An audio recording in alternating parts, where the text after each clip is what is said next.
This is MacroVoices, the free weekly financial podcast targeting professional finance, high net worth individuals, family offices, and other sophisticated investors.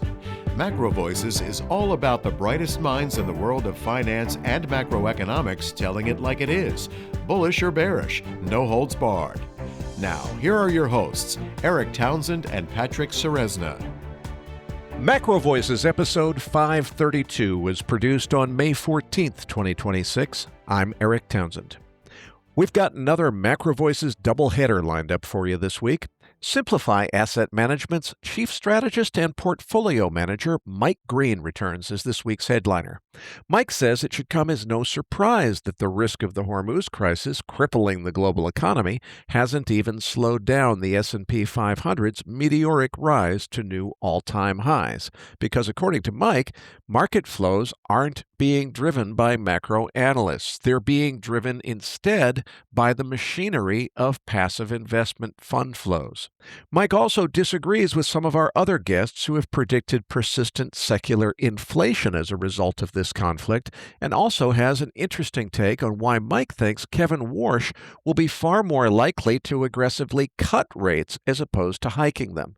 And of course, we'll touch on Mike's specialty, the unintended consequences of passive investment through index funds. After the feature interview with Mike Green, Commodity Context founder Rory Johnston returns for a cameo appearance to provide an update on the Hormuz crisis and how it's affecting global energy markets, including what's yet to come if the strait remains closed. Then be sure to stay tuned for our Postgame segment, when Patrick's Trade of the Week will explore a setup built around Mike Green's view that the market may be underestimating the risk of a sharper economic slowdown and a significant reversal in the future Fed rate path. And then we'll have our usual coverage of all the markets with Patrick's Postgame chart deck. And I'm Patrick Ceresna with the Macro Scoreboard week over week as of the close of Wednesday, May 13th, 2026. The S&P 500 index up 107 basis points, trading at 74.44, continues to press 52-week highs on semiconductor leadership. We'll take a closer look at that chart and the key technical levels to watch in the postgame segment. The U.S. dollar index up 52 basis points, trading at 98.52. The June WTI crude oil contract up 625 basis points, trading at 101.02. Once again, pressing above $100 as the standoff at the Strait of Hormuz continues. The July RBOB gasoline up 515 basis points to 347, trading at 52-week highs. The June gold contract up 26 basis points, trading at 47.07. The July copper contract up 793 basis points to 667, pressing to all-time new highs. The May uranium contract down 23 basis points to 85.80, and the U.S. 10-year Treasury yield up 13 basis points, trading at 4.46. Treasuries breaking out of a multi-month trade range to the upside. The key news to watch next week is the FOMC meeting minutes and the much-anticipated NVIDIA earnings. This week's feature interview guest is Mike Green. Eric and Mike discuss why passive and systematic flows continue to dominate market behavior, how the energy shock could eventually translate into economic slowdown and weaker employment, and why the market may be underpricing a future reversal in the Fed rate path. Eric's interview with Mike Green is coming up as MacroVoices continues right here at MacroVoices.com.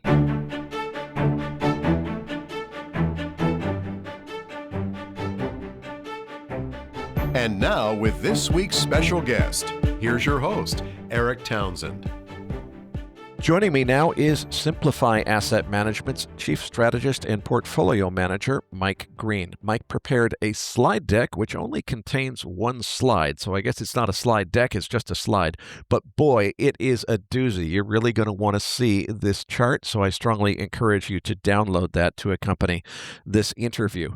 Mike, it's great to get you back on the show. I've got to ask you, because you've always been a voice of reason in my investing life.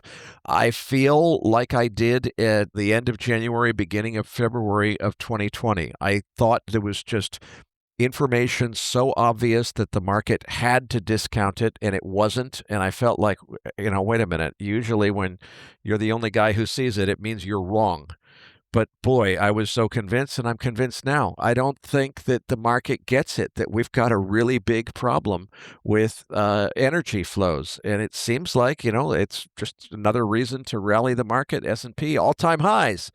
I don't get it. Help me. Well, the good news is that rising energy prices increases earnings for the energy companies which have been powering the S&P. I'm totally joking when I say this. No, I mean, look, you already know what my answer is going to be. Unless the news meaningfully impacts employment and therefore contributions coming from 401ks or other equivalent strategies, I don't see any reason why the marginal pricing behavior for the S&P should change. We have the mindless bid coming from the passive robot where money is flowing into 401ks on a continuous basis and into retirement accounts. Nobody called Vanguard and said, change your allocation schema. Nobody called BlackRock and said, your model portfolios need to change. And as a result, they don't. And so when you get a drawdown, as we had from the February 27th until basically the early April lows, that triggers multiple forms of rebalancing. The most important of those in terms of its initial implementation is going to be a target date fund, which uses a threshold level for rebalancing out of bonds and into equities. Every time you see that anomalous behavior where equity markets are rising and bonds are simultaneously selling off aggressively, we'll hear all sorts of narratives about, the end of bonds, et cetera. But the simple reality is that's just a portfolio that has allocations between bonds and equities that is rebalancing itself at a massive scale. And unfortunately, that's what I think we saw.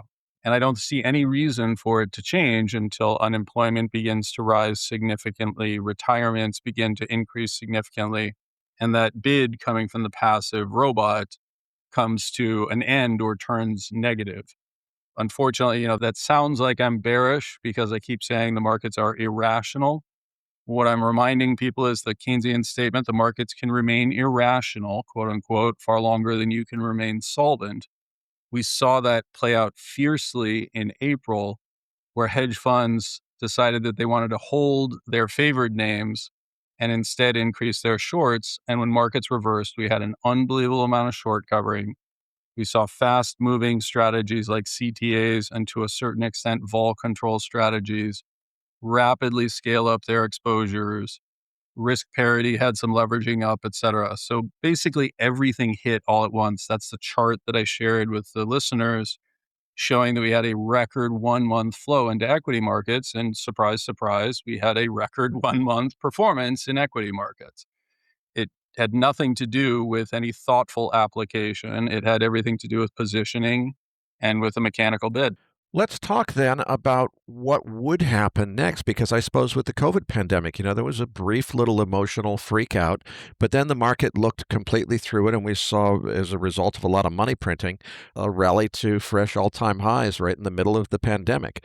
Are we headed into a situation where we do have a major economic dislocation? Things are shutting down all over the world because of an energy dislocation, which I think, at least in some parts of the world, as far as I'm concerned, has to be inevitable at this point.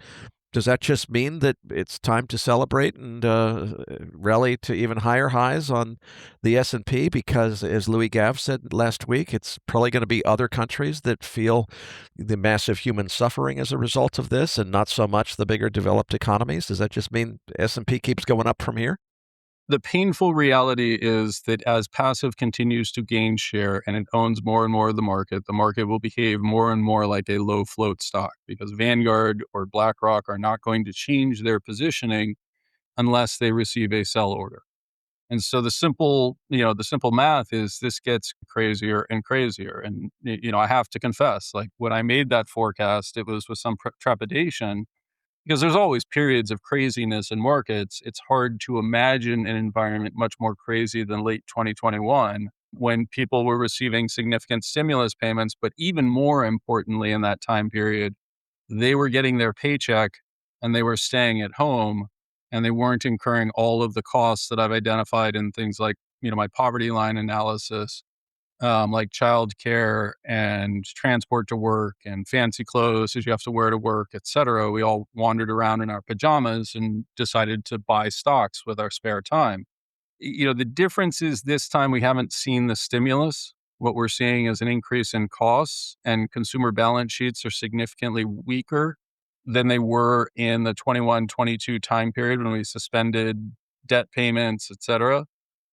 But within the moneyed class, those who effectively have money and have the capacity to spend it, we're not seeing much of a disruption. And I don't think we really will until the Fed ultimately begins cutting interest rates and reducing that income transfer to that cohort. That's a very strange place to be, where cutting interest rates could actually be contractionary because of the give or take $10 trillion in short-term instruments that are linking their payments to the Federal Reserve's policy. That's created an extraordinary pulse of income that is really fiscal policy, but not identified as such.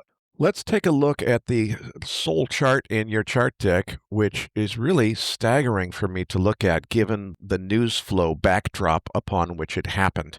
Listeners, again, you'll find the download link in your Research Roundup email.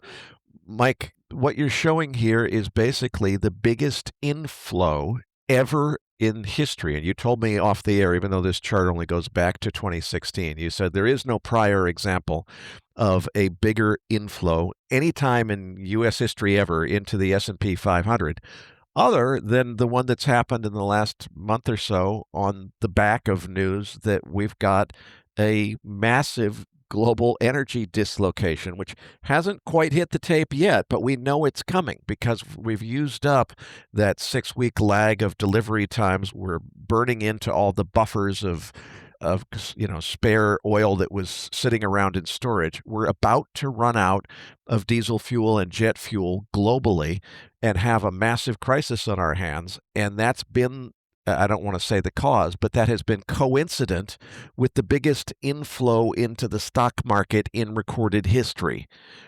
Explain. It does sound crazy, doesn't it? Yes. Well, part of what I would emphasize on this chart is if you look through the discretionary portions here, we're really not capturing anything that is happening other than systematic flows. And so I just want to caveat that, we do see flows into things like SPY, VOO, and IVV on a discretionary basis, where people ultimately decide everything is great, we should buy back in.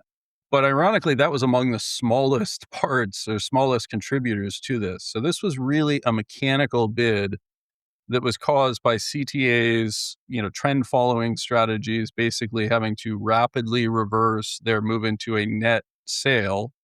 They reversed that within a month at a pace that we have candidly never seen before. Vol control strategies, as volatility retreated and never really hit the realized levels that the implied volatility was pricing. We were emphasizing at Tier 1 Alpha, where I shared the chart from, that we were behaving like a market that had already crashed. People bid for protection. The discretionary bid was there, and it didn't materialize. And so they were forced to cover shorts. They were forced to cover their protection. That led to a collapse in the VIX. The VIX itself then becomes a profit center as people short the VIX, creating a synthetic long.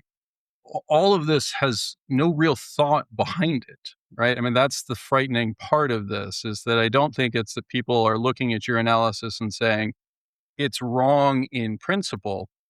I think by and large, they're saying, well, the market is telling me it's wrong, right? And that means that it's wrong, at least in the short term, until it actually starts to hit the employment numbers, until it starts to actually hit the flows into the market.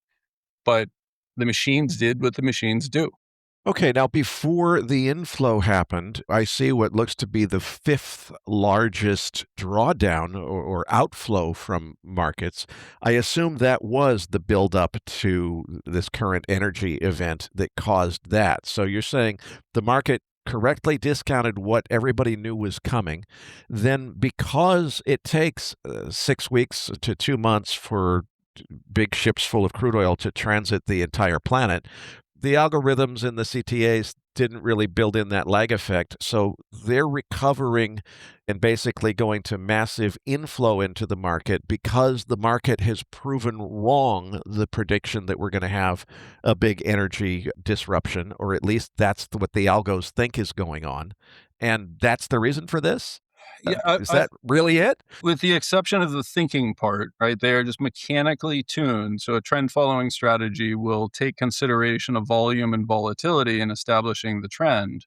But most importantly, they ended up getting short, right? They did exactly what you would expect trend following strategies to do as we flattened out in 2025 and basically made no real progress for an extended period of time. CTAs began to take down their positioning. As we sold off, they increased their net short positioning. And then as the market reversed rapidly, they were forced to cover that. And as it continued to power higher, driven by the inflows in 401ks, because once the discretionary trader has sold their shares, remember the line from Speculation or Reminiscences of a Stock Operator, I'll lose my position, is why he didn't want to sell in a drawdown because it was a bull market. CTAs are very similar. Hedge funds are very similar. Cover the position and ask questions later. You can construct the narrative at any point in time. And candidly, I think that's what we've by and large done. Okay, what happens next? The way we're looking at it is that ultimately those systematic strategies have now returned to basically a fully invested position. And so the market has lost that ammunition. The 401k flows have shifted strongly in favor of equities. We're now actually potentially looking at a rebalance back towards bonds, which have suffered under this environment, as you're well aware. Although, for all the hoopla about the directional move in rates, we really haven't gone anywhere there for an extended period of time as well. And so we're starting to see the inflows into fixed income return, but they're not returning at a pace that is yet large enough. And this is particularly true at the back end of the curve. They're not returning at a pace that is large enough to offset the net issuance or lack of demand for that product, particularly as people are moving away from 60/40 type strategies and increasingly embracing things like trend following, which has actually done quite well in its recovery off of the kind of April sell-off. The quick answer is that my expectation is that our bias should be bullish, but in a much more muted fashion for the next couple of months. And then we'll see if the idiosyncratic event of an actual energy stock out leads to job losses, leads to, or whether it's coming from AI, right? Whether that actually begins to manifest itself as actual job losses rather than what we've seen so far, which is a low fire, low hire environment that's particularly affecting the young. Let's talk about scenarios of what happens next as a result of the Iran conflict. I'm going to say it's extremely likely that in many parts of the world, there will be an extreme price increase, or there will be caps placed on prices. Price controls will be put in place, and that will lead to shortages where it's impossible to get any supply of diesel fuel and jet fuel, particularly. I don't think that that's going to necessarily happen in the United States, but I think it will happen a lot of places around the world. And what remains to be seen is the extent to which there's a price transmission. If the price of diesel fuel in Singapore is, $39 a gallon, what is the price of diesel fuel in Santa Monica? I don't know how that's going to play out, but it seems to me like there's going to be at least some price transmission. What would you expect the result of that to be on U.S. markets if that happens? Well, I think I think you hit on something that's incredibly important. It's one of the reasons why I very much push back on the idea of this is like the 1970s. There's two primary differences. First, in the 1970s, the marginal buyer of oil on the international stage became the United States. We effectively moved from a net exporter to a net importer. That meant that the world's richest consumer was suddenly bidding for oil versus everybody else. That, more than anything else, is what made the 1970s unique in that framework. The US could afford significantly higher oil prices than the rest of the world could, and they were the marginal consumer for globally traded oil. This time around, it's the emerging markets that are the incremental consumer, the marginal consumer for oil in particular. And candidly, they're kind of tapped out in a lot of ways. You're already starting to see that type of behavior, the demand restrictions, the limitations flowing out through many emerging markets. Many emerging markets are beginning to experience near catastrophic conditions, particularly as it relates to fertilizer and agriculture. They're doing everything they can to avoid those price increases, but they simply are less well positioned than the United States. And I realize this sounds crazy given how bad it was in the United States, but many of those emerging markets are less well positioned to handle these prices. And I hate to say it, but I would somewhat include Europe in that mix as well. The second thing is that there's just not the population pressures that there were in the 1970s. And so, a really interesting chart, I probably should have included it in the chart pack, is looking at real rates relative to population, or more accurately, labor force growth. The high real rates, or the high rates that we experienced in the 1970s, were largely, and the inflation we experienced in the 1970s were largely a function of that oil price shock, as we already mentioned. But then more importantly, just the simple reality that there were boomers and young women streaming into the labor force, demanding the capital that's required to keep a labor capital ratio somewhat constant. If you allow that number to, the quantity of labor to exceed the quantity of capital, you will experience falling productivity.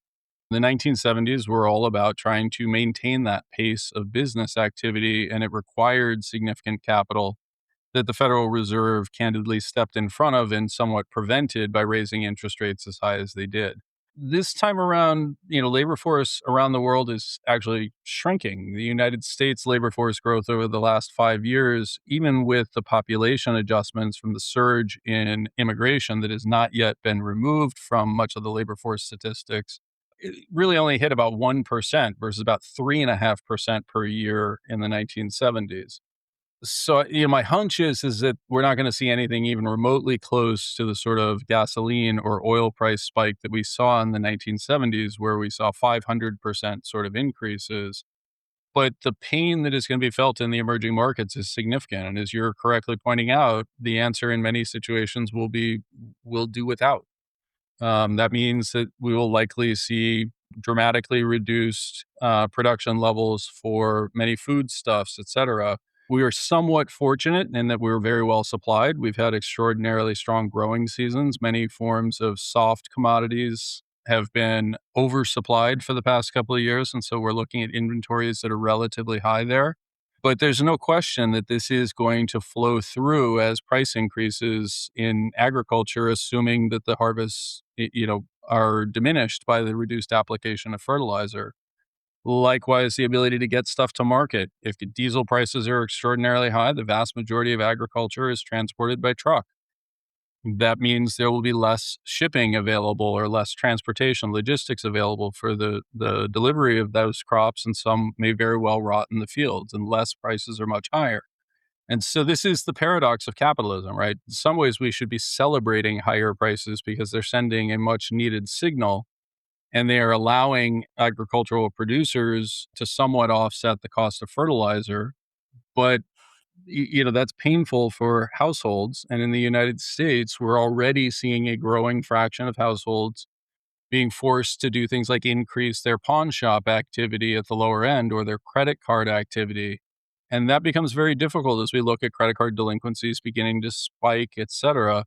This is creating conditions under which people are just going to have to do with less. And that means lower household formation. It means households are going to decide to move out of a individual apartment and move back in with their parents, for example, where you would reduce your net consumption.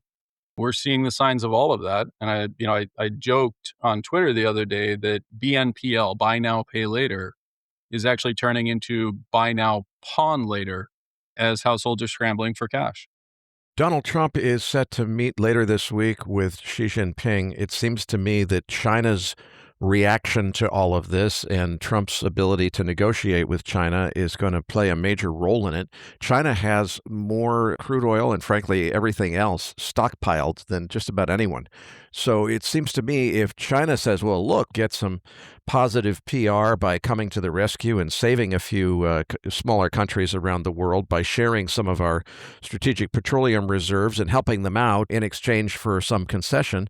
That's one thing. If China goes the other way and says every drop of oil that we have is for us and we're going to block any export of finished products to other countries until this mess is over, that's a very different outcome. Am I reading those tea leaves correctly? And how do you think this is likely to play out later this week? I agree with how you're reading it. So far, what we're seeing from China is largely every drop is precious. We're not going to share any. That makes sense. China is a very insular society and candidly has always prioritized China over any other country. That's not a bad thing, by the way. I want to be clear. That's part of the process of capitalism broadly is we all should be seeking our own self-interests. But we need to recognize that that has implications for how we're perceived going forward. In the United States, we see very clearly what's happening in our society and our economy. Our news is very attuned to it. We don't have that sort of transparency as it relates to what's happening in China or, candidly, for that matter, Iran, which is largely in a blackout from the internet. And so the real question that you have to ask yourself is how much is China suffering in this process? And the evidence that we do have is that they are actually being hit quite painfully, and they've stayed remarkably quiet in this engagement with Iran. My hunch is that Trump will find a relatively receptive Chinese audience that is basically looking to cut some sort of a deal and ameliorate some of the pressures that are being placed on the Chinese economy. The flip side of that is the downside to putting in a mercurial individual like Donald Trump is candidly, I don't think anyone knows what he's thinking as he goes into these discussions and negotiations. And is he going to settle for a quick deal that may be much less than he could otherwise extract? Candidly, we don't know. And I think that's been one of the real challenges for the US military as well in conducting operations in Iran has been the uncertainty around what policy is going to emerge in the next 24 hours. It's a very challenging environment that in some ways can be helpful. My wife used to call it the crazy monkey approach, right? If you just act crazy enough, people will largely leave you alone and try to placate your behavior. But the flip side of that is it makes it very hard for the people that are quote unquote partnered with you, like the US military with the commander in chief, to anticipate the direction that you're going to move. And so, this is very much a wild card. But what has been communicated to me is that China is much more interested in this meeting than the U.S. is, candidly. It seems to me that China is absolutely pivotal to the outcome of the Iran situation, because if China takes the stance, look, Mr. Trump, we are trying to be patient here, but we're not going to tolerate much more of your interfering with our ability to import oil from the Persian Gulf, and you've got to work this spat out right away within a certain amount of time, or else you're going to lose a lot in your relationship with China, and it's going to only make things worse. If it goes in that direction, it seems to me like, that's very different than if China says, look, we're willing to cut a deal with you and help you in Iran, which frankly, I don't see is very likely, but it does seem to me that China is in the position of greatest power here. They could throw this Iran situation either direction. I think there's definitely some truth to that. I think it would lean more towards if they were to decide enough is enough and basically communicate that to Iran. I agree with you that that seems unlikely given that they have been an active partner with Iran and Iran is a significant source of their crude oil. This is going to be an interesting question. We don't know what the Iranians are thinking at this point. We don't have full transparency in terms of what their actual position is. Part of the reality of why I would argue entities like the UAE are choosing to leave OPEC is if Iran continues down the current path and damages its oil production capability, China is going to have to recognize that and will be looking for alternate sources of supply as well. And so it does feel like this is, that we're in a point where the narrative within the United States has been very much about the impact on the United States without significant consideration for how things are really playing out in Iran or China or other regions where we have much less transparency. Since you mentioned UAE pulling out of OPEC, I'm very curious to get your take on what this means to the future of global oil market reserve or spare capacity. It seems to me like we were already down to the point where really the only OPEC countries that had any spare capacity were UAE and Saudi Arabia. Feels to me like UAE has signaled pretty clearly that they're going to pedal as fast as they can and make as much oil as they can and keep selling it. Does that mean that we've reached a point where either Saudi Arabia is the only spare capacity on the globe, or, and I would think in that situation, they probably pedal as fast as they can too. So it seems to me like maybe that creates an illusion of a recovery in the sense if everybody's making as much as they can coming out of this crisis, it probably drives prices down in the short term, but it also means there is no spare capacity going forward. Do I have that right? I think you have that right. I want to be careful on that, though, because again, the miracle of high prices is that it does stimulate production. And so it is important to recognize that right now we are beginning to see some of the supply response. UAE would be a good example of that. Likewise, we're finding lots of alternate ways out of the Persian Gulf. Pipelines are running at max capacity. By and large, they have not sustained significant damage. And it's becoming very clear that there need to be alternate approaches, and this is going to be particularly true if Iran is successful in articulating that it is in control of the Straits of Hormuz on an extended period of time. The other reality, though, and this is something I wrote about in 22, and if you remember, the projections were that we were going to see a surge in oil demand and that oil prices were going much higher, and that as China reopened from the COVID events, that we would see an incredible surge of demand that would power us well above the 106 million barrels that were the forecast. My argument was that we actually had multiple demand curves. The developed world was already in decline in terms of its oil usage. China has proven to be far less hungry for oil, despite the fact that they have been stockpiling, as you pointed out. Their demand has disappointed expectations from that time period. And when you see price surges like this, it rapidly leads people to seek ways of conserving oil and trying to do the same thing more effectively. Again, that's the beauty of capitalism. You send a price signal through, and people adjust their behaviors to it. My hunch is if anything, this actually pulls forward the peak oil demand story, with a notable caveat being that you'll likely see some significant restocking demand. But I'm less worried about the supply side in oil, in the same way that I'm not that worried about whale oil populations. I'm much more concerned about the demand implications as we look out past the inelasticity of a 3 to 12-month time period. Speaking about longer term trends, let's talk about inflation more generally and where it's headed. We just had an inflation print. You told me off the air you're a little bit concerned about the stale birth death model data. Give us some perspective on that. Yeah, so there's a couple of narratives that are going on. One is that there has been, a reacceleration of inflation. Again, another chart I probably should have included, I posted it on Twitter earlier today, is that we are dealing with residual seasonality in our inflation prints. The atypical seasonality associated with COVID and then the Russian invasion of Ukraine threw off the seasonal adjustments from the BLS quite dramatically, to the point that in the fourth quarter and first quarter, we're typically printing about half a percentage point higher than the actual inflation is running. That's due to the seasonal adjustments being made against an atypical seasonal pattern. If you look at the second half of this year, I wrote a Substack on this called "The Year Was 1816" or 1815, which was the year without a summer. We're not seeing any of the seasonal pressures that we traditionally see on things like rents, et cetera, which make up a far larger portion of the CPI. That is a really critical thing to understand. The second is that the birth death model, which you were referring to, this is the assumption of entrepreneurship and new jobs that are created. It has also been the source of the terrible downward revisions that have been made. Birth death was originally introduced as a tool to try to reduce revisions.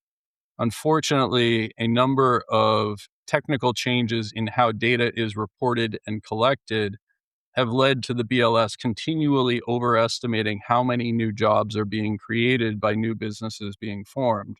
Those corrections won't emerge until what's called the quarterly census on employment and wages, which is the gold standard for measuring that data. We have that through September. That's why we had such terrible downward revisions in the 24 and 25 time period versus what was initially reported.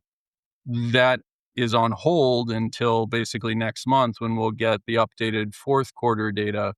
My assumption is that the birth death continues to be overreported and adding about 100,000 jobs. And so if you include that in the data, we actually are not really seeing any improvement. We continue to lose jobs.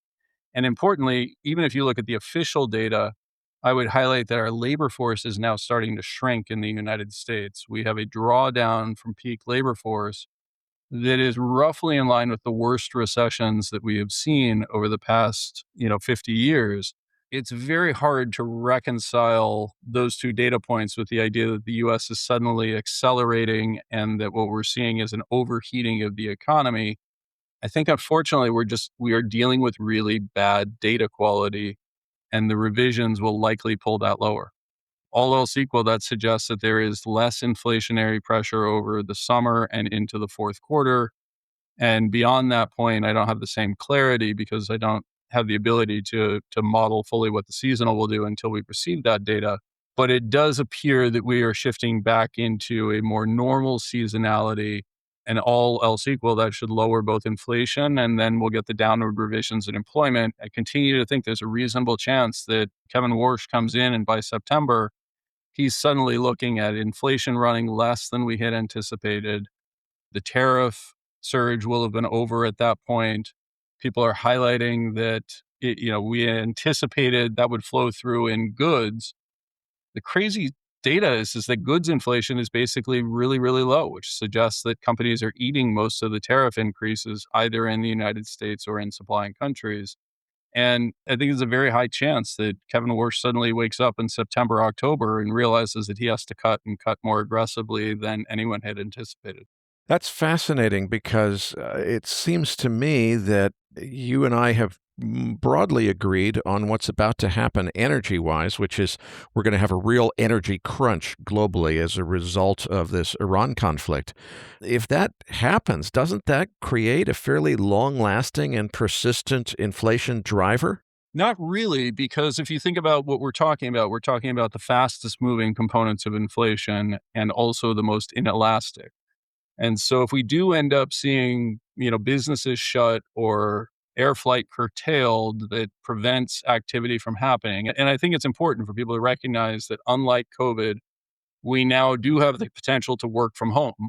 We've discovered that is a solution. And so could I see an oil surge accompanied by another dramatic reduction in people's mobility and reduced demand from transportation, et cetera? I think the answer is yes. And so, as you pointed out, one of the key risks becomes a supply response in oil that is met at the same time with a demand reduction. I'm not going to draw the direct analogy to 2008 because I don't think it's actually fair in that analysis. But remember, oil prices can fall just as quickly, if not faster, than they can rise. Well, that's definitely true. Oil prices increasing is definitely inflationary until they cripple the global economy and cause a Great Depression, in which case it's definitely not inflationary at that point. It's definitely not inflationary at that point. And that's the uncertainty. And again, most of this pain is being felt outside the United States. And by outside the United States, I'm including California, which has just absolutely absurd restrictions on oil production that make it much more like an Southeast Asian country in terms of its import patterns. And there we're already seeing pretty strong evidence of behavioral change associated with gasoline prices hitting the levels that they are in California, where one of my team members works out there and was sharing with me pictures from the pump where they've exceeded $7. I kind of laugh in a crying sort of way that Trump found it appropriate to highlight how cheap gasoline prices had fallen in January, February, and now is basically trying to ignore that they've moved in the opposite direction, putting incredible stress on many of the households, candidly, that had hoped that Trump would strengthen their position.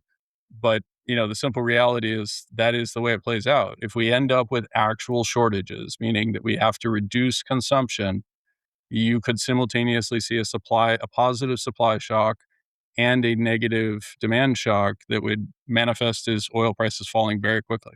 So when you say that Kevin Warsh may by September be in a situation where he unexpectedly has to be cutting aggressively, are you implying that means he'll be reacting to not necessarily 2008 sized, but a global economic slowdown that would be bringing that about?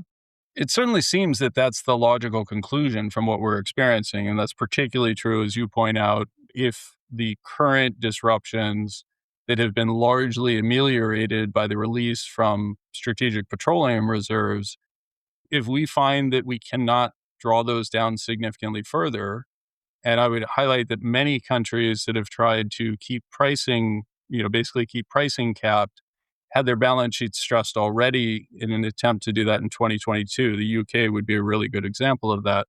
The capacity to continue to support that is just significantly less. And so, we are looking at a situation in which if this continues for an extended period of time, the absolute shortages of oil will really begin to hit those areas that are the marginal consumers, primarily the emerging markets.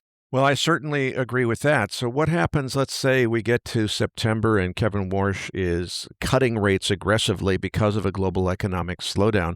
What happens to your chart then? Do we get an even bigger inflow into semiconductor stocks? I mean, It depends on what happens to employment on our path there, and it depends on the mix of employment as well. So, part of the perverse dynamic of the low hire, low fire environment is that by and large, we've retained relatively high earning individuals who are fully trained and capable of operating at high productivity. What we're seeing is a reduction in the hiring of new labor force entrants, those who need to be trained, those who don't meaningfully contribute to productivity, but actually disproportionately contribute to marginal demand. You move out of your parents' house when you get a job, you move into an apartment. Somebody had to build that apartment, put a dishwasher and a oven in there and a refrigerator, et cetera. All of those things have to be done in advance of that. We're seeing very weak hiring at the younger level. And unfortunately, that means that demand is likely to be relatively hit in those segments. And that certainly is being supported by data we're getting from apartment rents, et cetera. On the flip side of it, it means you continue to pay the 55-year-old because now instead of training a 25-year-old, they're training an AI.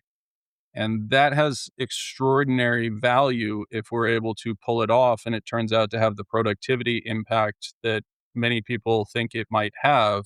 The only analogy I can draw to this is the end of the guild system in the 19th century, whereas where the industrial revolution began to move from things like textile mills into actual factory production. Many people love Victorian homes without realizing that the popularity of those homes was driven by a collapse in the price of things like filigreed wood that was driven by the Industrial Revolution. That growth created a demand surge for the artisans that were already trained so that they could build the factory jigs that could be used to produce those low cost products. But it destroyed the apprentice business. And so unemployment became highly cyclical and very sensitive in the mid part of the 19th century. In the Panic of 1837, for example, unemployment hit 63% in New York City. I don't think anything like that's going to happen because we don't have the same rates of population growth, in particular in the United States. But I do think it's really critical to understand that we are basically putting, those who should be rapidly moving up the productivity curve and the learning curve, we've basically put them on ice and told them, congratulations, you've got an engineering degree or a degree in French medieval literature from a prestigious institution that qualifies you to work at Starbucks or drive for Uber. That's a real cost. And it's similar to what we've seen in recessionary periods where it creates much lower lifetime earnings. And we don't yet know how that is going to play out, but it's showing up very much in the data. The hiring rates for those 55 and up is up 84% year over year. The hiring rates for those 29 and under are down 25% year over year. It has all the signatures of that sort of breakdown of the guild system and the apprenticeship system. And again, if I told you I knew how it was going to play out, I'd be lying to you. Let's move on to the subject that you are famous for, and in fact have now literally written the book on, which is active versus passive investing, or probably more accurately, the potential unintended consequences of the passive investing trend of the last several decades. It seems like the chart that we looked at earlier was pretty strong evidence that you're right, that these passive flows do funny things in the market that it seems to me eventually lead to potentially very negative outcomes. Am I right to be worried about this, and how worried should I be? Well, I think you're right to be worried about it. I think we have to acknowledge that we continue to see strong flows, and we are not yet seeing the negative outcomes. What we are very clearly seeing are the inflationary components of the impact of passive investing, where buying at any price is actually required by fiduciary duty, not by a thoughtful application of discounted cash flow analyses, et cetera.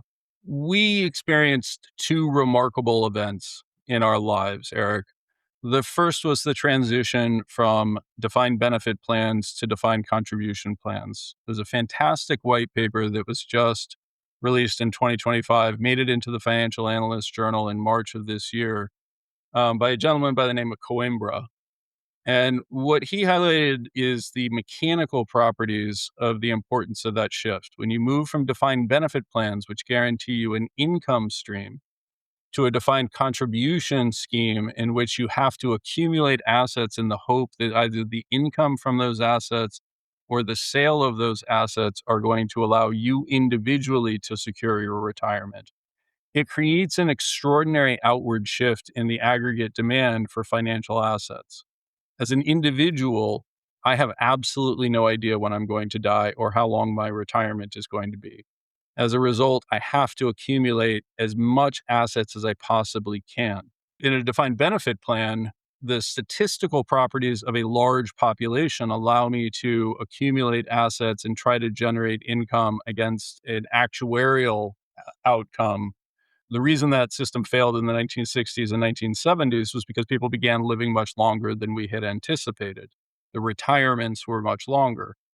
Now we're looking at a situation where everybody is basically being forced to assume the worst case scenario. That means that they are both accumulating more financial assets and they are spending less out of that financial asset base than they otherwise might.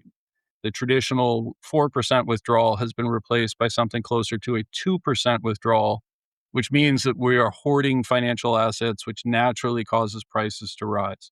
The second phenomenon is the growth of passive investing. Because we basically told secretaries and janitors that they needed to become experts at stock picking, we arrived at a conclusion that minimized the amount of activity that they had. Market cap weighting is unique in an index construction in that it doesn't actually require you to continually rebalance your portfolio. The market pricing, by and large, does that for you. The only impact is on the marginal flow, your net contribution or your net sale. That also has an inflationary impact. And so we have had two distinct phenomena that are related and both inflationary to financial assets over the course of our lives. And because of the demographic bulge of the baby boomers, that's going to eventually reverse, and we will find ourselves selling those assets in order to secure retirement. The relative shortage of labor suggests that those retirements are going to prove to be much more expensive than people had anticipated. We're likely to see inflation in elder care at the same time that we see much more deflationary pressures in areas where we're beginning to see population growth turn significantly negative. Colleges would be a good example of that. We're watching basically the reverse of what happened with the baby boomers coming into the system. When the baby boomers came into the system, we had to build a ton of maternity wards. Most hospitals in the United States were built in the 1950s and 1960s primarily to accommodate the surging population and the growing number of births. Now we have a growing number of deaths, and we've done a terrible job of preparing for it. And so it's only logical to conclude that that which we need less of will likely become less expensive, and that which we need more of, i.e., end of life care, is likely to become significantly more expensive. And this is one of the real tragedies of where we sit today, because old people are candidly scared, understandably so. They don't know how long they're going to live. They don't know what the high volatility asset mix that they have gotten themselves into is ultimately going to yield. And they continue to see headlines from including people like myself that say the expected returns to equities, given these levels of valuations, should be quite low. If I heard that and I was uncertain about my retirement and I was uncertain about when I might run out of money, I would be less willing to spend as well. And then we have the paradox of thrift, which basically says the lack of spending from the old impacts the income of the young. And so, we've created a condition under which the old people are scared and the young people are really unhappy. And it's not a good mix. You've written a book on this subject. I know that because as a follower of your Substack blog, I've been teased by a number of sample pieces of that writing. The book is titled The Greatest Story Ever Sold: The Unintended Consequences of Passive Investing. It looks like it won't be released until the end of June, but it's available right now for pre-order. Listeners, we've got the pre-order link on Amazon, linked in your Research Roundup email. Mike, what is the book about? Tell us what to expect when it's released in June.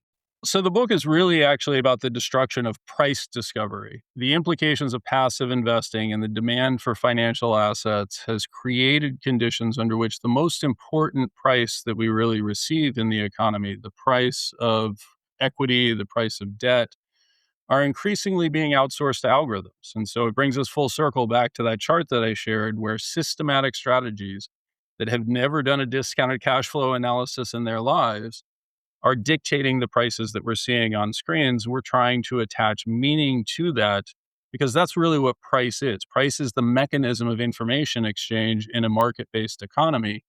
If you destroy that process of price discovery, the consequences are understandable and foreseeable, and perversely create many of the conditions that we now experience in our lives, everything ranging from gambling and the growth of speculative activity in financial markets can largely be tied to the phenomenon and the choices that we made in how we choose to fund our retirements.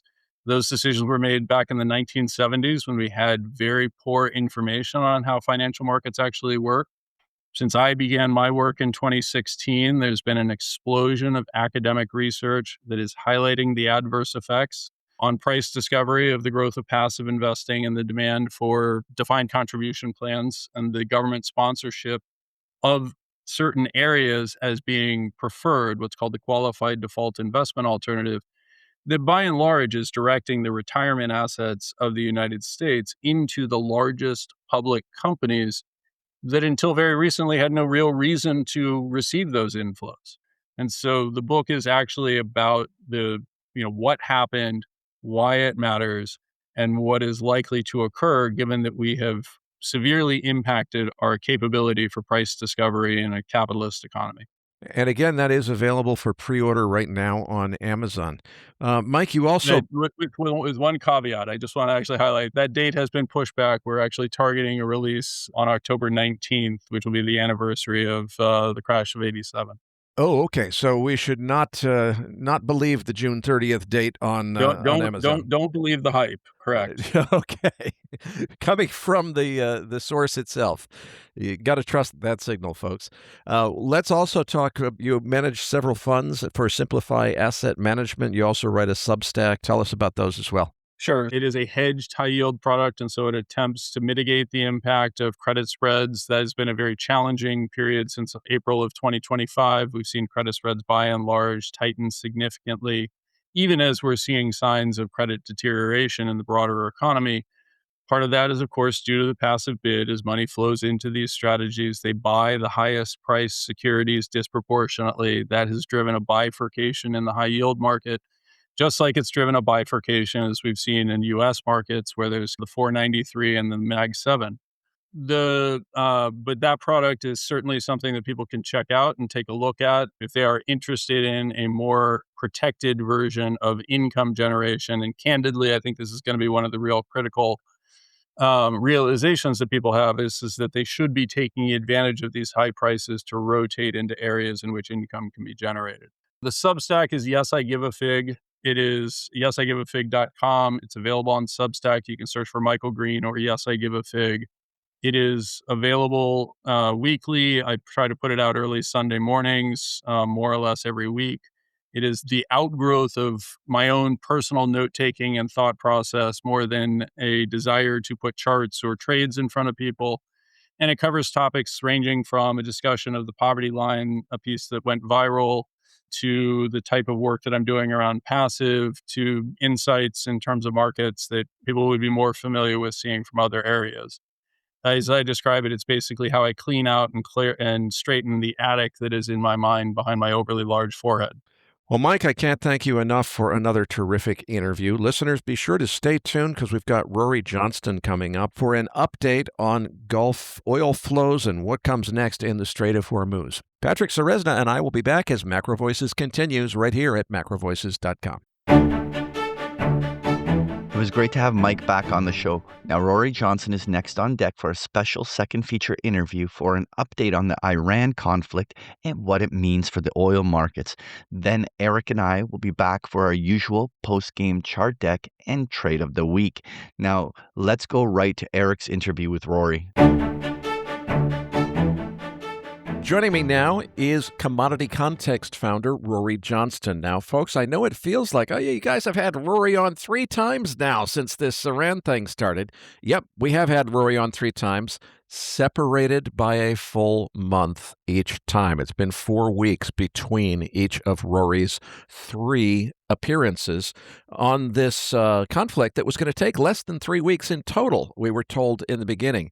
Rory, I want to start with what you're getting in terms of just reaction from markets. It feels to me like when we first talked about this and you and I were both afraid that it could go on for months, everybody told us we were crazy, stupid, and out of touch because it was going to be a very small number of weeks and it would be over. And the crazy thing is, well, okay, now it's been months. It seems like we've been proven right. I think most people are feeling like we've been proven wrong because price drives narrative, and what they're saying is, look, the S&P, all-time highs. You guys were all worried about this like it's a big deal. Obviously, it's not a big deal. It's all blown over. Is that the reaction you're getting from people, and how does that jibe with your understanding of, I don't know, reality? Yeah, so thanks for having me back on, Eric. I would agree that obviously, very clearly, we've seen in the market that the oil market in particular has been far more patient with this collapse in supply of the Middle East than I would have expected. And we saw during the first month a lot of panicked up, buying and precautionary demand to ensure against any even larger supply loss. But basically, since the end of March, beginning of April, prices have been down, sideways, and jagged. Up, and then another, Trump tweet, and then back down again. So what's going on?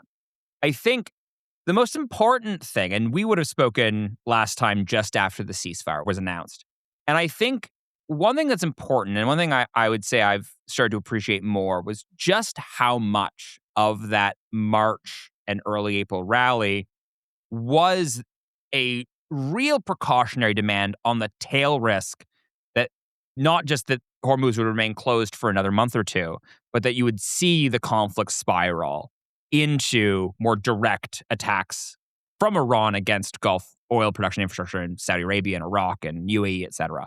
And that was just such an important and massive fat tail in the market that it was commanding a decent amount of kind of justified price premium. And when the ceasefire was announced, and sure, it's been all over the place, but I think at this stage it seems generally likely, and at least the market is interpreting it as the Trump administration and Trump himself does not have an appetite to restart all-out war.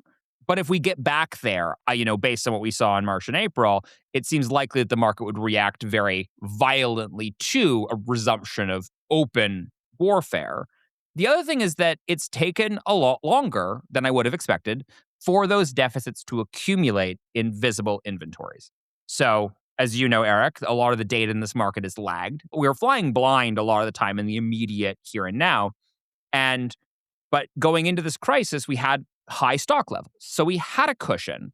And if you moved it away from the kind of the Hormuz of it all, the kind of narrative weight of the Middle East, and just looked purely at the inventory numbers, yeah, you could justify a non-crisis level price for a couple months of drawdown, assuming you also have the SPR and assuming oil and water got drawn down and everything else. You can make that case. I would not have expected the market to have been as patient as it clearly has been. But there's also the fact that anyone that did try and kind of bring forward and incorporate some of this risk got blown out to the downside multiple times by Trump posting on Truth Social or whatever, saying to a reporter in the White House that the war was almost done and this was all going to get wrapped, and then prices would fall $15 to the downside. So I think it's also made that aspect of it really, really hard for anyone to price forward risk. And instead, we're just kind of waiting and we're just drawing down inventory. So now we're just in this process now where we're watching the market, monitoring inventories, monitoring all of our indicators, and slowly watching stuff draw down. Let's take stock of where we stand with respect to the Strait now, because frankly, the fog of war has made the news flow very confusing. The Strait is still substantively closed. It certainly hasn't had a full reopening, but there are some ships getting through. The thing is, I'm not sure they're all big VLCC ships. So if we just talk in terms of the flow, everybody has heard the statistic that about 20% of the world's oil normally flows through the Strait of Hormuz. How much of that, if there's 20% is a good normal day, how much is still flowing through the Strait on ships today? And how much is flowing past that position through other means, such as through the east-west pipeline over to the other side of Saudi Arabia and out through the Red Sea? There's other mitigations in place. So from the 20% that normally goes through the Strait, how much is actually making it through the Strait and how much is finding its way around the corner and, out the other side, so to speak? Prior to the blockade from the United States, you had probably about 1 to 2 million barrels a day of mostly Iranian crude and products making its way through the Strait. Since the blockade, and particularly since the flare-up in violence in the Strait over the past 2 weeks, with both multiple instances of U.S. blockade enforcing by kind of striking Iranian-aligned tankers, as well as Iran attacking or trying to seize tankers in the region as well, trying to enforce its own blockade. That spike in violence depressed levels even further, but relative to pre-war levels where, let's say, between 130, 150 ships would have normally been transiting the Strait, we hit a recent kind of near-term high in the kind of like low double digits, kind of like call it 10 to 15 ships around the announcement of the ceasefire in early April. But over the last couple of weeks, those have fallen back down into single digits again. So if anything, the situation in Hormuz has gotten a little tighter over the past month. To your question about these offsets, these have mostly been fairly well established now and are flowing well. But relative to the normal or the pre-war 20 million barrel a day number, we have gotten around Hormuz to somewhere in the tune of 5-ish million barrels a day. It was about 7 when we had Iranian oil still going through Hormuz, but now that has also kind of been backed up with the blockade. So the most important piece of that was the Saudi East-West pipeline, about 4.5 million barrels from the Gulf out to the Red Sea. And you also had the Emirati port linking to Fujairah on the Omani coast. And also Iraq has a small pipeline that allows it to export some small volumes out of the Turkish port of Ceyhan. So I think all of that together, non-Iranian crude that's still stranded and kind of shut in through the Gulf is around 13 million barrels a day, give or take 13% of global total. And then you have Iranian oil that has now also been bottlenecked by the blockade. So now, based on the latest indications, it seems that they have finally run out of new tankers or empty tankers to fill up.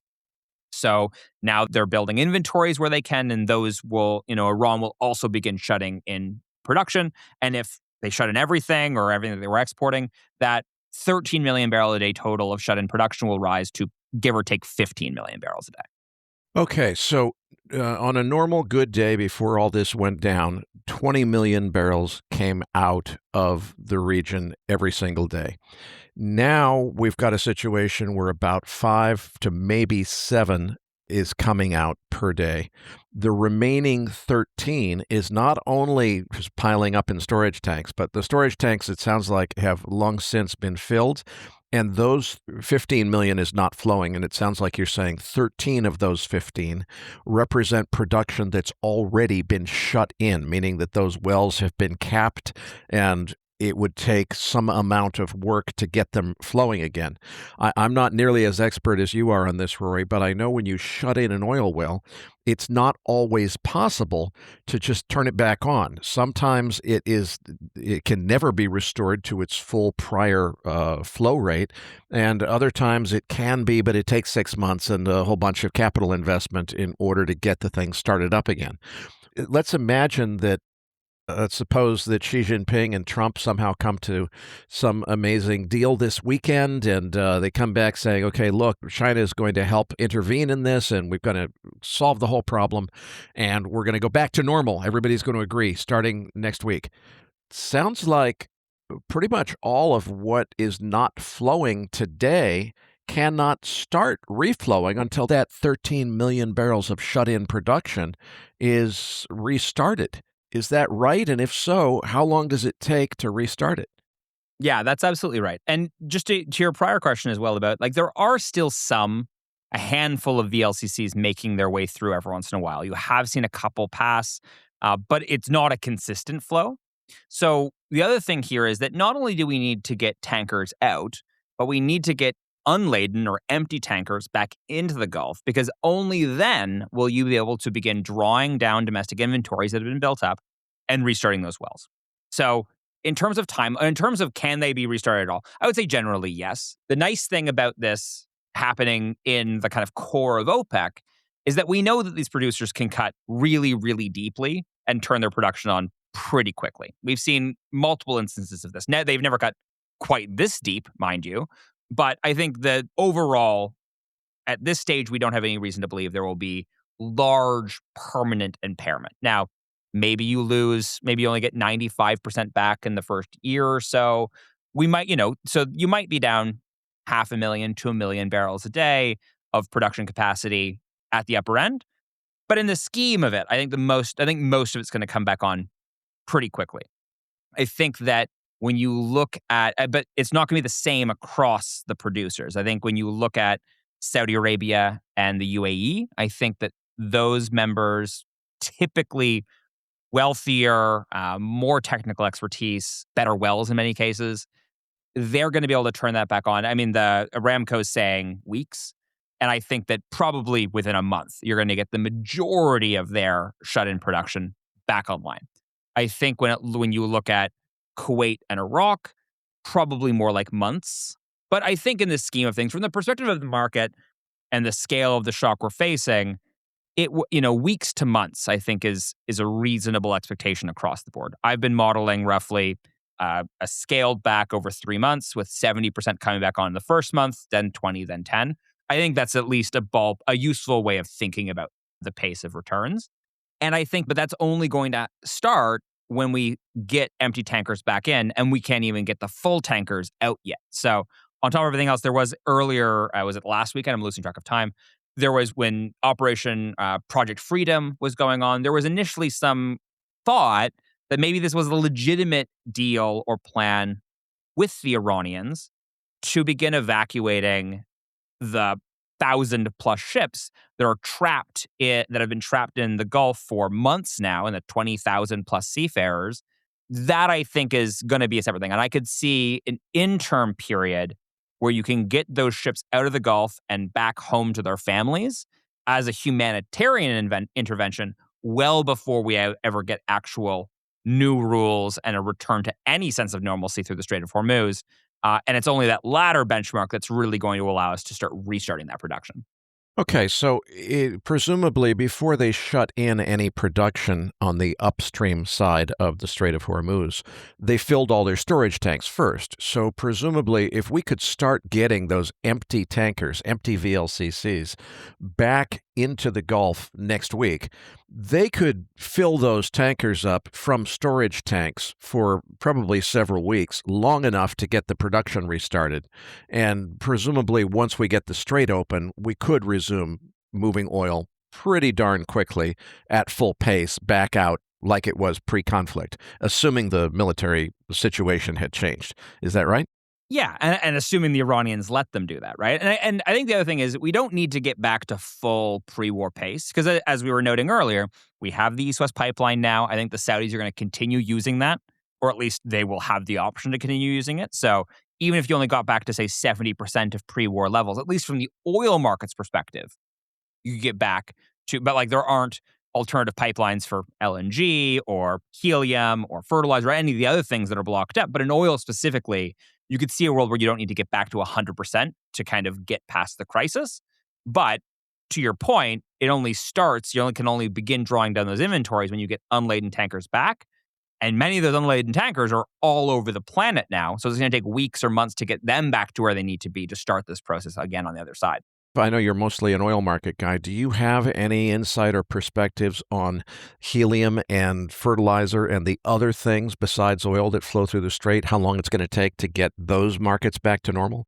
This is going to be an interesting question because a lot of those are going to be more byproducts of the downstream sector. And when I was saying earlier that we don't think there has been much durable damage to the upstream, so this is like the actual wellheads, the production of oil and gas, fertilizer, helium, petroleum, like refined petroleum products, all these things are products of the downstream. So refineries, petrochemical facilities, et cetera. There have been widespread reported attacks against these facilities. And very frankly, a lot of these, the Gulf monarchies keep a lot of this information very close to the chest.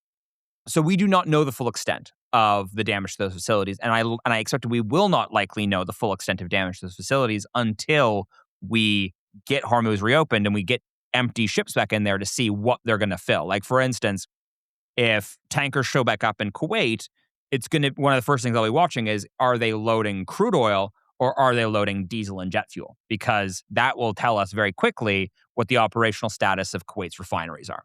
Rory, let's continue on that subject of finished products and where they need to get to, because I think that the crisis that a lot of the market is ignoring is about to get real and get real very quickly. And it's not about, this is going to change the world forever. Someday we will get the strait reopened. I have no doubt in my mind about that.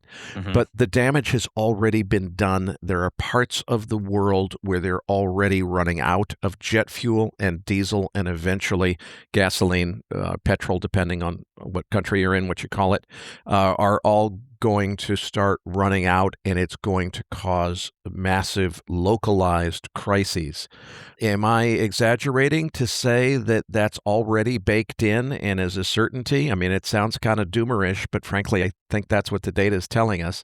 Am I missing anything there? And how do you see it playing out in terms of what parts of the world would be most urgently in demand of those finished products?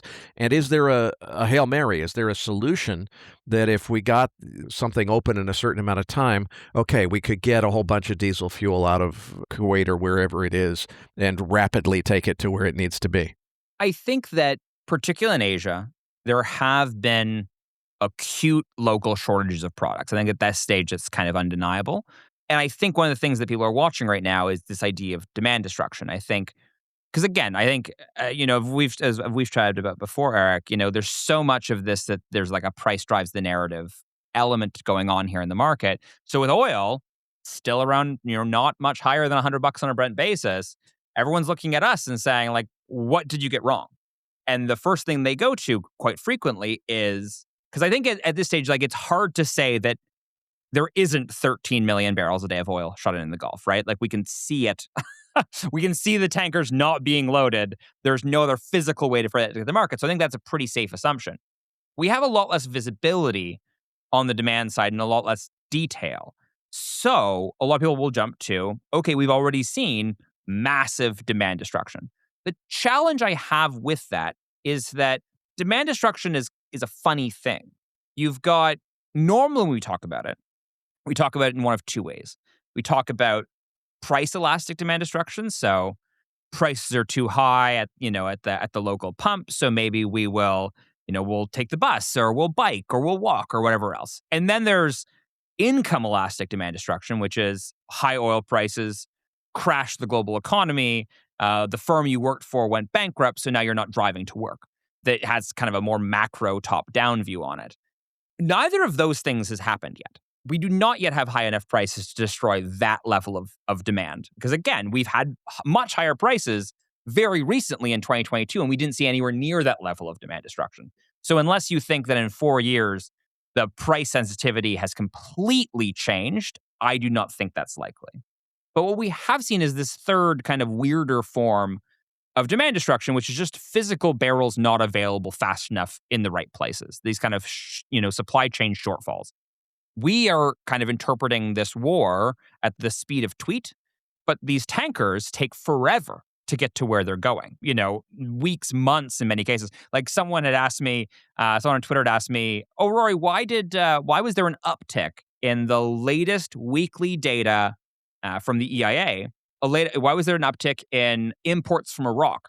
Why shouldn't Iraq be producing or exporting nothing right now?" I'm like, great question. I looked at the data and I looked at the tanker tracking, and it was actually a ship that landed and unloaded in LA this past week that loaded out of Iraq on February 22nd.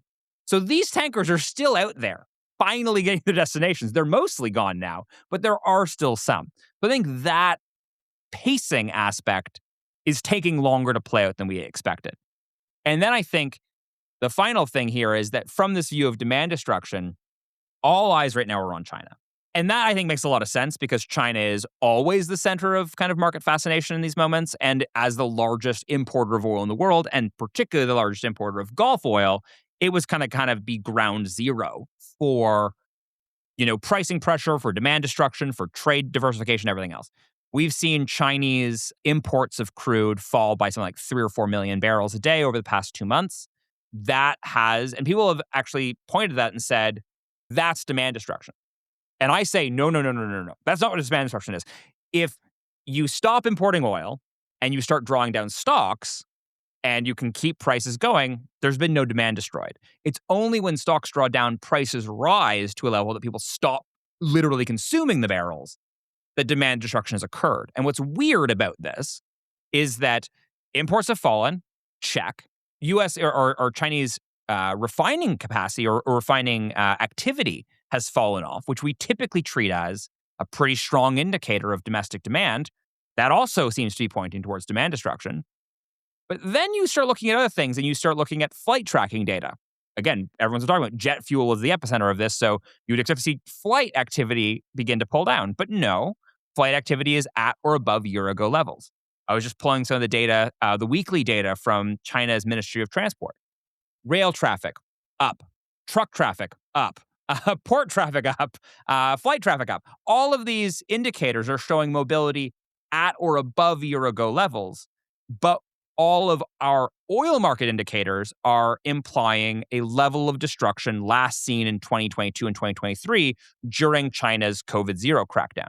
So what's happening? And the big galaxy brain kind of whispery thing people are talking about right now is that China likely has some kind of massive pool of refined product strategic stocks that it has been pushing into the market. And that's the only way that we can square how mobility has stayed so robust while all the other indicators are falling off. So what this essentially says is that there has been more of a supply response because I treat SPR releases, whether it's from China or from the United States or Japan, as effectively new supply into the market. Now, it's temporary supply because it can't go on forever, but the market interprets it from a pricing perspective as new supply because those are barrels that don't need to get bid higher. So I think that goes some of the way towards explaining why the pressure is not quite as intense as we expect it to be, and why inventories as well are not drawing down as quickly as we would have expected. But still, they are drawing down pretty much across the board.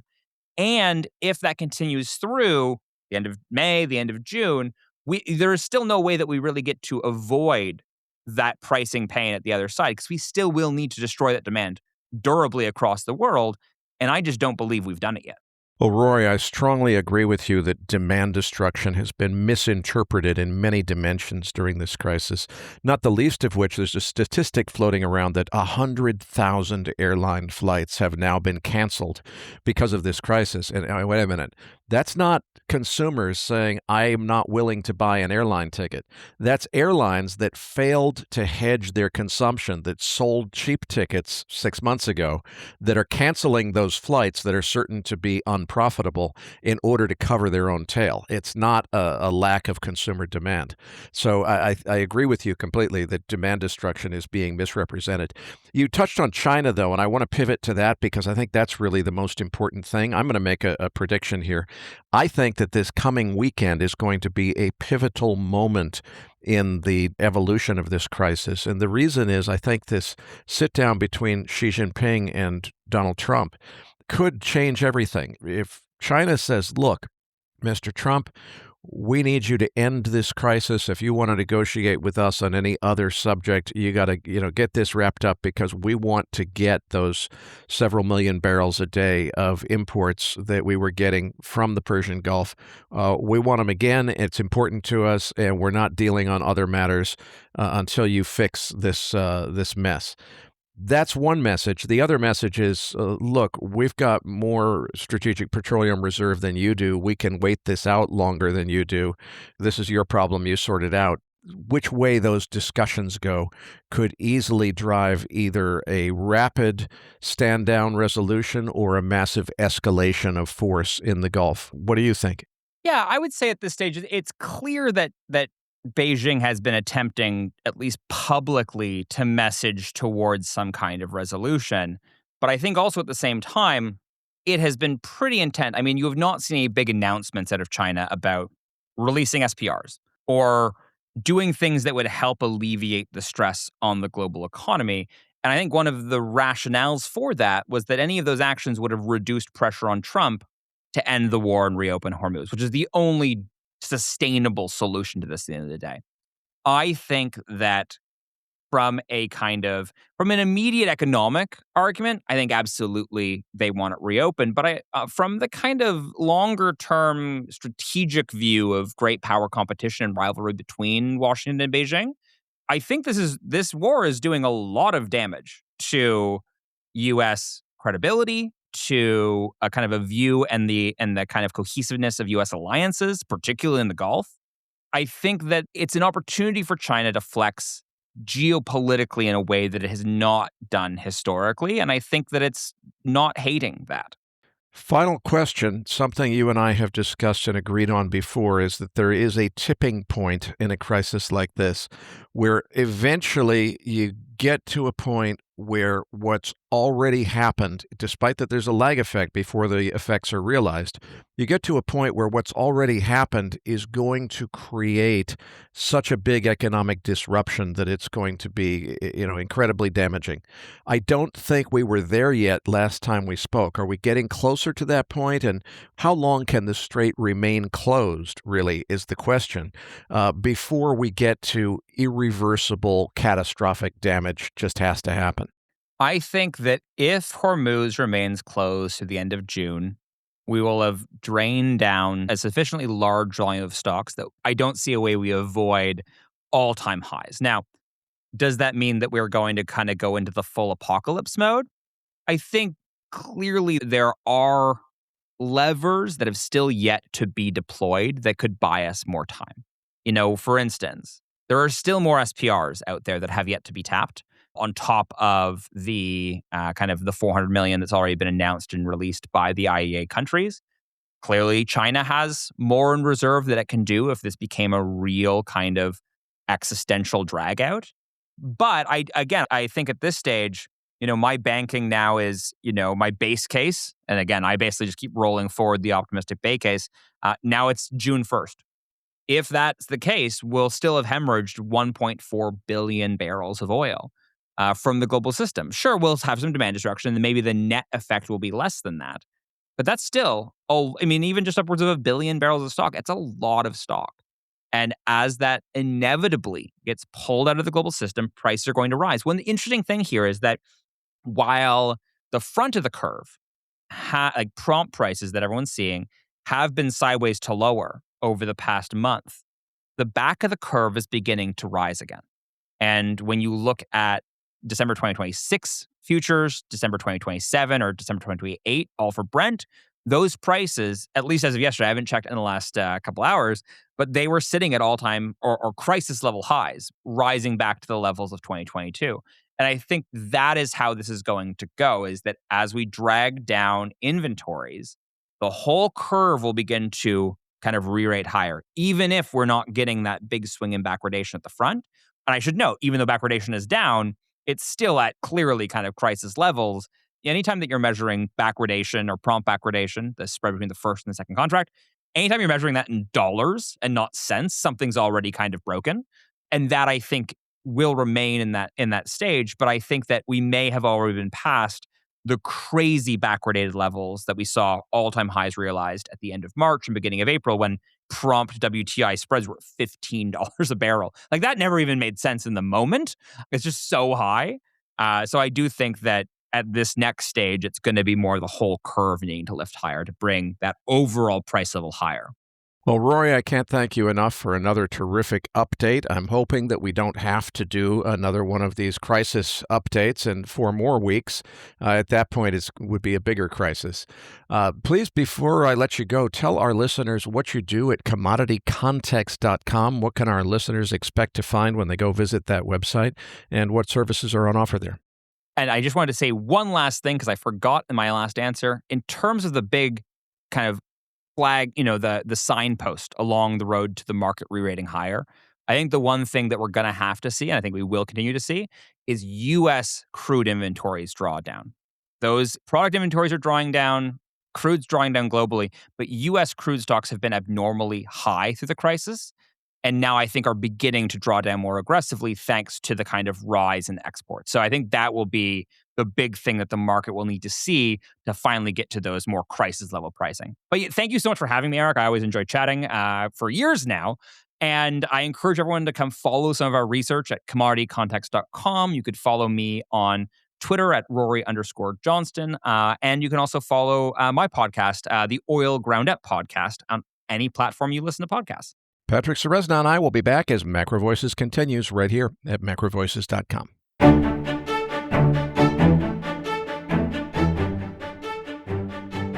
Now, back to your hosts, Eric Townsend and Patrick Ceresna. Eric, it was great to have an update from Rory.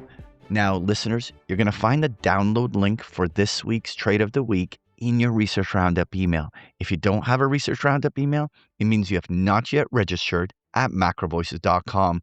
Go to our homepage and look for that red button over Mike Green's picture saying looking for the download. Patrick, for this week's Trade of the Week, Mike Green argued that while markets continue to levitate on passive and synthetic flows, the energy shock could eventually lead to slower growth and a sharp reversal in the Fed rate path. So how do you position for that shift in interest rate expectations? Now, Mike Green's argument was that while markets continue to levitate on passive and systematic flows, the underlying economy may be weakening much faster than the headline suggests. Mike specifically highlighted deteriorating labor market conditions, overstated payroll data, and the risk that the energy shock ultimately translates into demand destruction rather than persistent inflation. As a result, he believes markets may be underpricing the probability of a much more aggressive Fed easing cycle later this year and into 2027. So rather than chasing the short-term inflation impulse from higher energy prices, this trade is about positioning for a reversal in the future policy rate path through longer-dated SOFR futures. Now, what makes this setup interesting is that the December 2027 SOFR futures contract has been pushed down to around 96.25, back near one-year lows and levels we haven't seen since early 2025. SOFR futures now imply the market is pricing roughly a 375 forward SOFR rate. In other words, the market has effectively pulled much of the easing out of the curve and is even flirting with the possibility of more restrictive Fed path next year. The trade here is to fade that repricing, consistent with Mike Green's view that weaker labor data, demand destruction, and slowing growth could force the market to price a more aggressive Fed easing cycle. From this trade construction standpoint, rather than buying SOFR future outright, I wanted to use the bull call spread on the December 2027 contract, specifically using the December 2026 options with roughly 211 days till its expiration.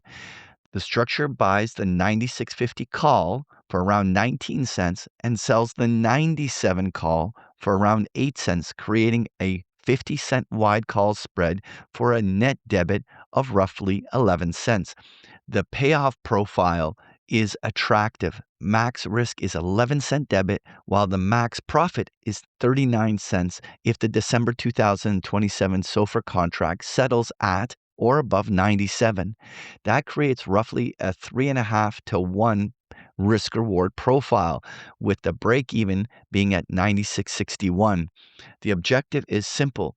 If the market merely reprices back towards the highs seen earlier this year before the conflict driven Fed path reset, the spread can capture the reversal with defined downside risk. Patrick, every Monday at Big Picture Trading, your webinar explains how retail investors can put on our most recent trade of the week. For those listeners that want to explore how to put on these trades in greater detail, don't miss out on a 14-day free trial at bigpicturetrading.com. Now let's dive into the post-game chart deck. All right, Eric, let's dive into these equity markets. Well, Patrick, the trend is clearly up and it's strong. But in addition to the cautions Mike Green expressed in the feature interview, Nomura's Charlie McElligott was unusually outspoken in recommending a ratio put spread to hedge against a blow-off top in the semiconductor stocks, which have been the primary thing levitating this market. I personally still have put spread hedges in place on the S&P 500. Now, I've come to terms with the entirely likely outcome that those put spreads are going to expire worthless given the current uptrend, but frankly, I'm still happy to have insurance in place. The market continues to shrug off an economic shock from the Hormuz crisis that I continue to believe is both certain and imminent.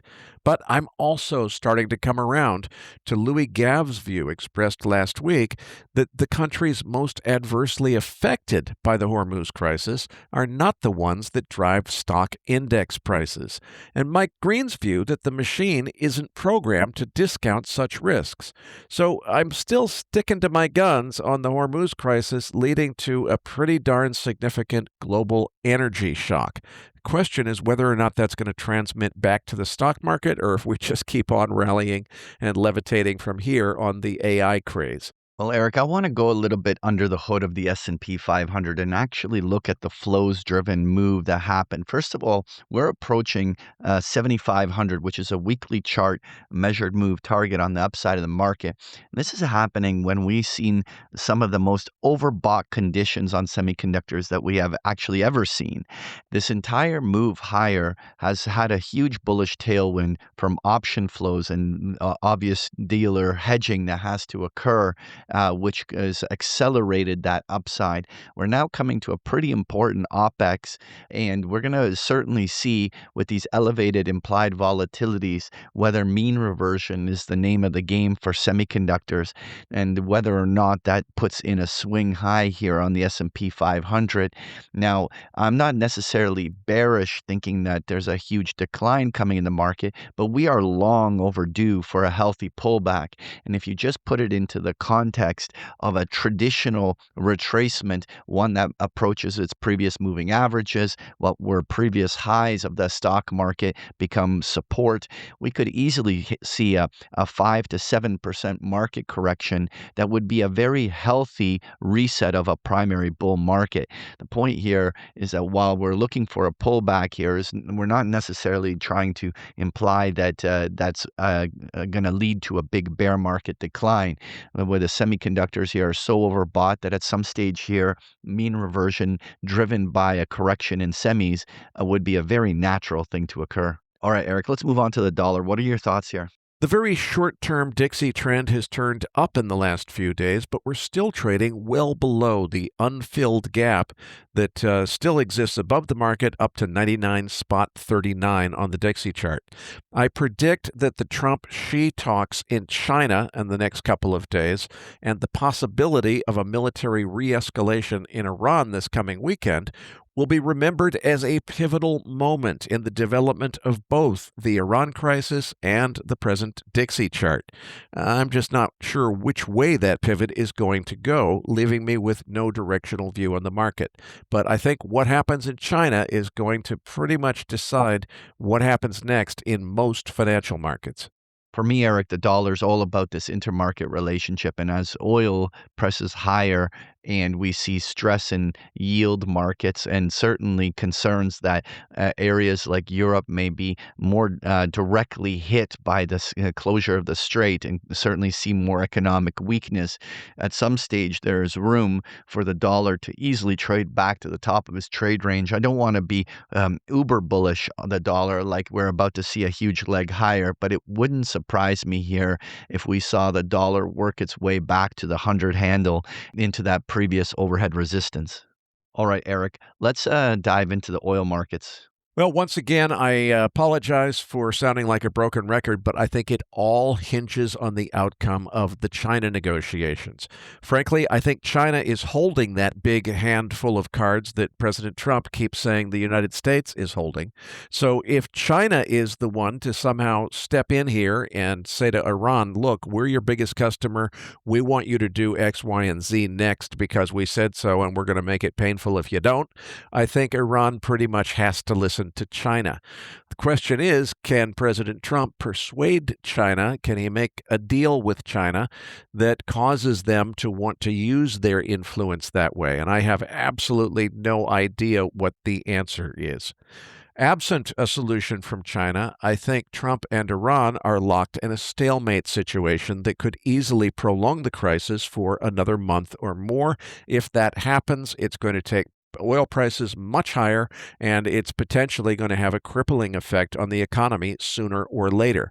On the other hand, I think China could bring a very prompt end to this crisis if they want to.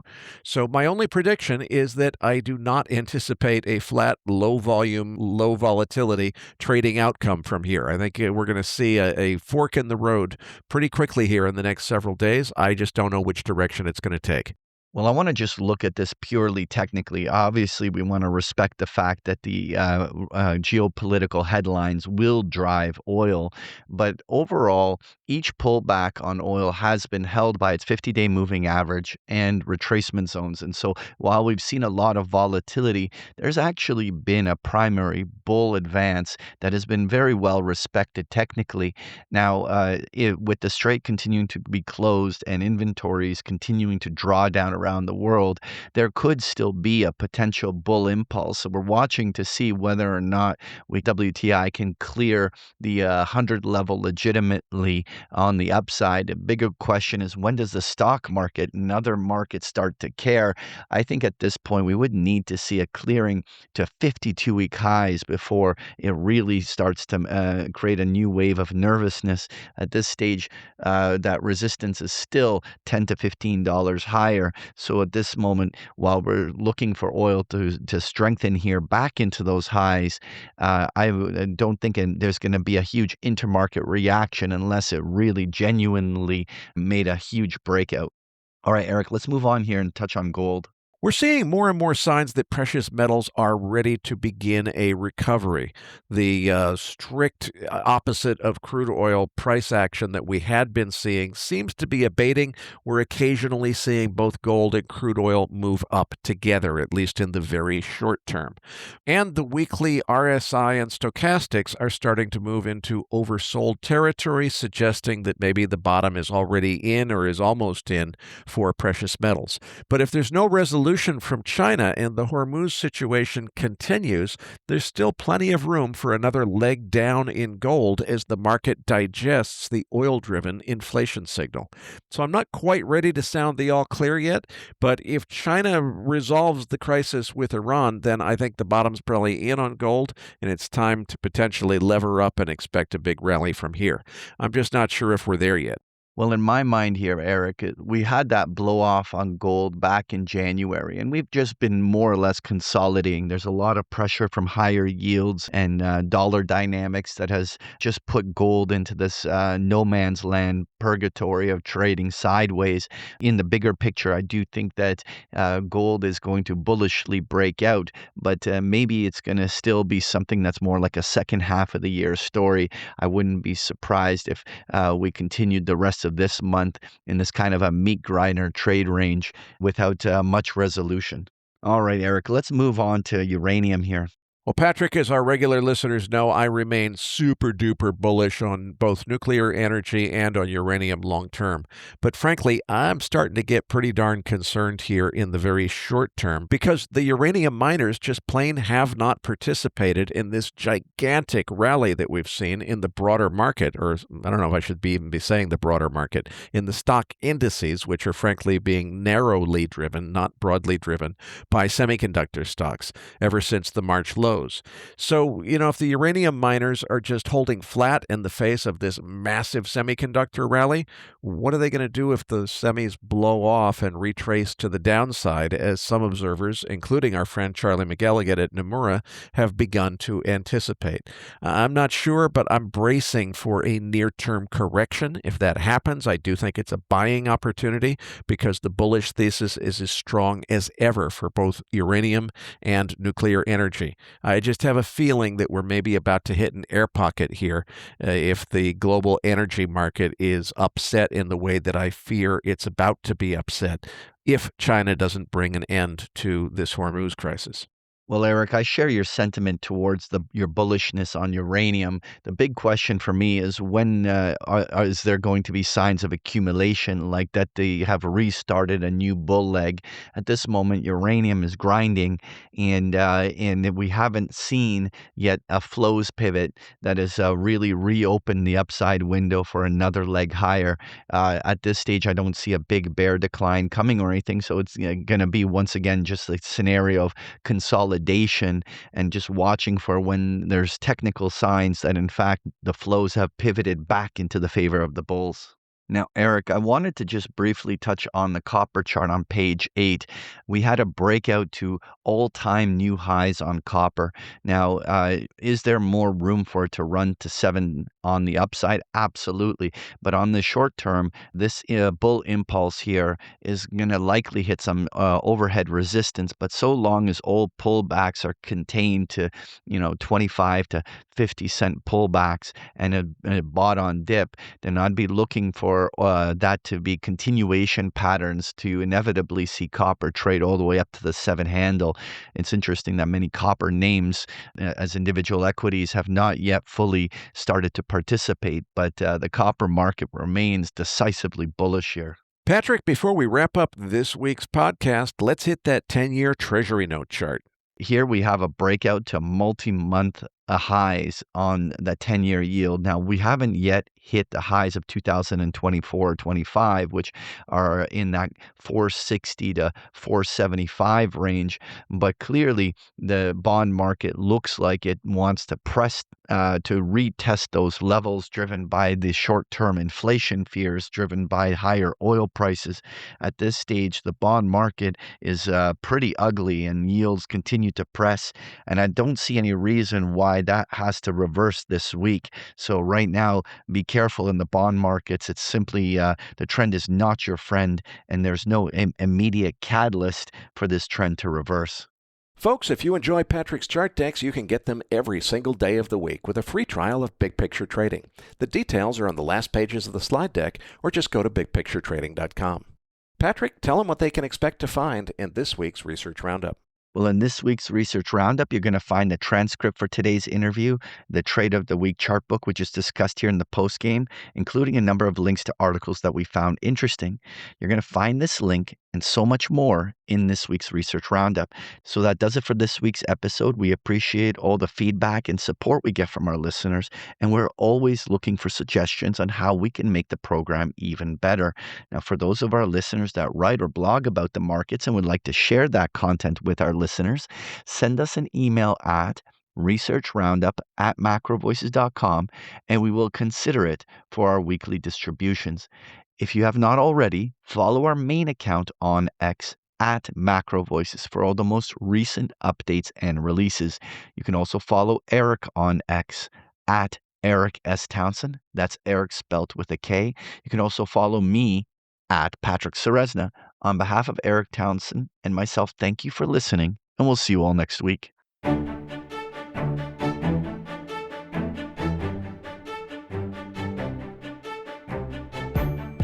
That concludes this edition of MacroVoices.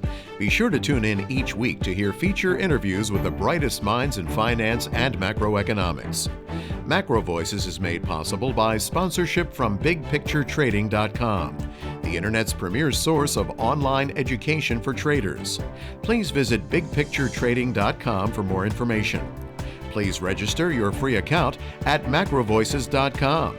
Once registered, you'll receive our free weekly Research Roundup email containing links to supporting documents from our featured guests and the very best free financial content our volunteer research team could find on the internet each week. You'll also gain access to our free listener discussion forums and research library. And the more registered users we have, the more we'll be able to recruit high-profile feature interview guests for future programs. So please register your free account today at macrovoices.com if you haven't already.